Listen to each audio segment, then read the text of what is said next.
பாகுபலி வாழைப்பழம் 2 அடி நீளம் 1.5 கிலோ எடை கொண்ட உலகின் மிகப்பெரிய வாழைப்பழம் என்னன்னு வாங்க பார்க்கலாம். நாம விரும்பி சாப்பிடக்கூடிய பழங்கள் மிகவும் இயற்கையாக கிடைக்கக்கூடியவை, அவற்றுள்ள விலை உயர்ந்தவை, உடல் நலத்திற்கு உகந்தவை.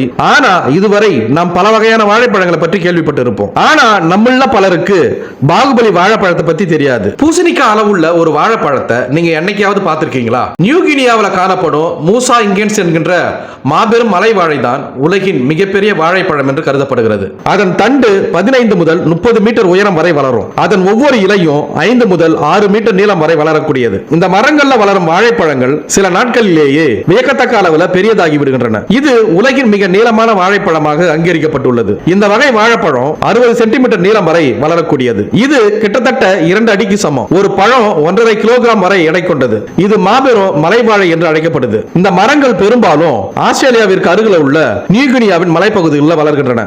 வாழை மரங்கள் பொதுவா 3 முதல் 5 மீட்டர் உயரம் மட்டுமே வளரும். ஆனா மூசா இங்கன்ஸ் மரம் 15 முதல் 20 மீட்டர், சுமார் 50 இருந்து 65 அடி உயரம் வரை வளரக்கூடியது. அதாவது இது 4 அல்லது 5 மாடி கட்டிடத்தின் உயரத்திற்கு சமம். இந்த வாழை மரத்தின் அடிமரத்தின் சுற்றளவு சுமார் 2 மீட்டர் 6 அடிக்கு மேல இருக்கும். இலைகளின் அளவை பொறுத்தவரை ஒவ்வொன்றும் 5 மீட்டர் நீளமும் 1 மீட்டர் அகலமும் கொண்டது. இவற்றை உள்ளூர் மக்கள் கூடாரங்கள் மற்றும் கூரைகள் அமைக்க பயன்படுத்துறாங்க. அது மட்டுமின்றி இந்த வாழை மரத்தின் ஒவ்வொரு குலையின் எடையும் 60 கிலோ வரை இருக்கும். ஒவ்வொரு குலையிலும் சுமார் 300 பழங்கள் விளைகின்றன. ஒவ்வொரு பழமும் 30 முதல் 60 சென்டிமீட்டர் நீளமும் சுமார் 1.5 கிலோ எடையும் கொண்டது. நாம வழக்கமாக உண்ணும் வாழைப்பழங்களை போல இவை விதை இல்லாதவை அல்ல. இந்த பழங்கள்ல பெரிய கருப்பு விதைகள் உள்ளன. பழுத்தவுடன் இதன் சதை பகுதி மென்மையாகவும் லேசான இனிப்புடன் இருந்தாலும் விதைகள் மிக அதிகமாக இருப்பதால உள்ளூர் மக்கள் இவற்றை நேரடியாக சாப்பிடுவதற்கு பதிலா விதைகளை நீக்கிவிட்டு சாப்பிடுறாங்க. இவை பெரும்பாலும் கடல் மட்டத்திலிருந்து 1200 முதல் 2000 மீட்டர் வரையிலான உயரத்தில் உள்ள